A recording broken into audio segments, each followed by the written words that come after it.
Tiyak di ka raw madidisappoint sa tampok naming pasyalan na tanawang Pacific Ocean mula sa viewpoint sa tuktok ng mga burol. G tayo sa binurong point sa Catanduanes kasama si Oscar Oida.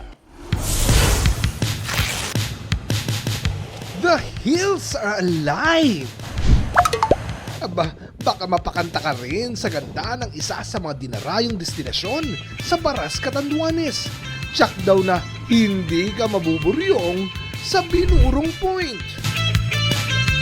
20 to 30 minutes na trekking ang bubuluin para marating ang viewpoint sa itaas ng burol. Mula sa tuktok ng cliff, matatanaw ang luntiang rolling hills at ang tila walang hanggang Pacific Ocean na naglalakihan ang mga alon. Sa ibaba naman, ihanda ang pang-swimming sa isang natural na lagoon. At dahil nakaharap ito sa silangan, inaabangan dito ng mga turista ang sunrise.